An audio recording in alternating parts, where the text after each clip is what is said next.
Hey guys, welcome back to the Kicks Reasons channel. For today we have another classic Nike model.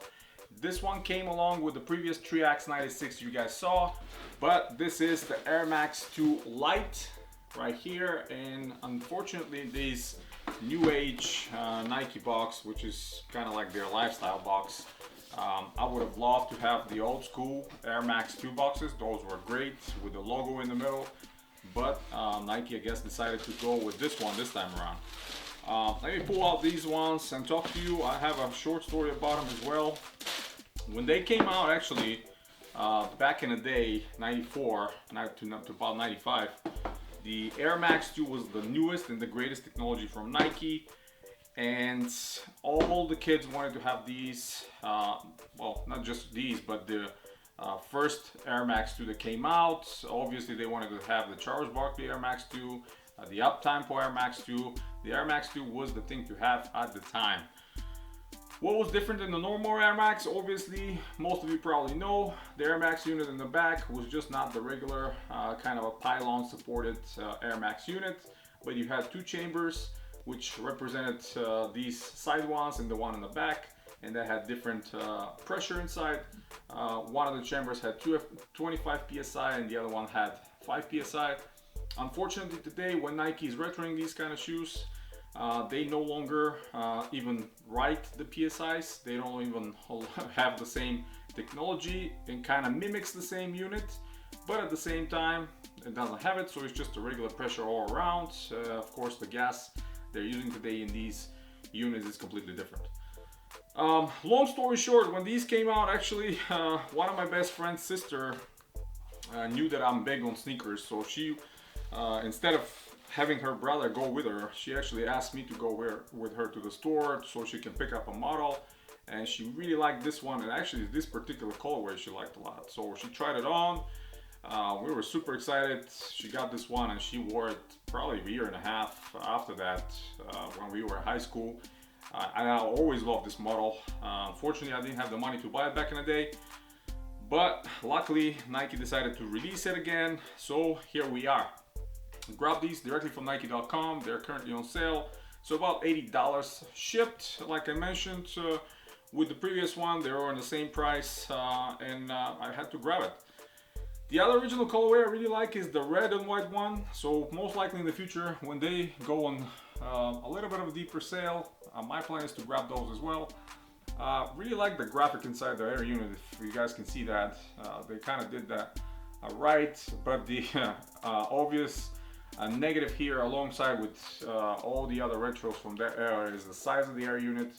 Back in the day, this backside was protruding a lot more. The side ones as well, it was a lot bigger, and unfortunately today that's not how it is. And configuration back in the day was Air Max 2 unit in the back, encapsulated air unit in the front. Again, I'm not sure if they even feature that in today's models, so I'm not even counting on that at all. Unfortunately, I cannot remove the insole, but it is Ortholite with the Nike Air Max 2 logo inside. Air Max 2 Lite logo inside, and this is the logo I was talking about. This was the signature and kind of super awesome logo of Air Max 2 that came out back in the day. They had it on the boxes, they had it on pretty much every other model out there. Backside had a reflective 3M on it back in the days. Now it's just reflective, which is kind of jeweled Nike Air here, and this is another signature kind of a detail back in the day. They had that little lace loop hoop with the swoosh right there. This is also reflective. I really like that as well, and pretty much all the runners at the time featured that same element here. Throughout maybe 4 or 5 years even later, they still featured those. This is again my true to size 8.5. I tried them on, they fit me perfectly well. The beginning slightly snug, but I'm sure once I start wearing them, they're gonna stretch out a little bit and they're gonna fit perfectly well. And comfort is actually on point, you know, especially considering that this back unit is not just like the original one.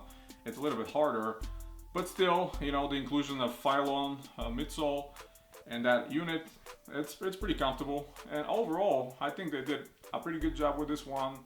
colorway is very signature. It's really nice. I really like this colorway, even from the day they came out.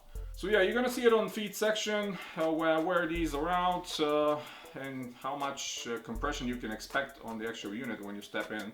You know, keep in mind I'm 5'10" and 190 pounds, so again, this is some sort of indication you can see right there. But yeah, I mean, this is a great retro. Good job, Nike.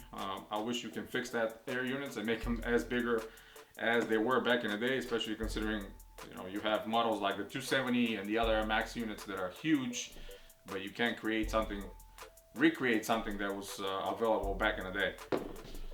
Regardless, I really like them. I'm still gonna wear them as much as I can. I'm gonna grab some of the other colorways as well to show it to you guys, and that's pretty much it. So what's coming up next? I have tons of vintage Reebok models coming in, a few Nikes as well. So definitely more and more videos coming your way, guys. Hit the thumbs up if you like the video. Subscribe if you're new to the channel. There'll be a lot more coming. And until next time, and as always, you guys have a wonderful day.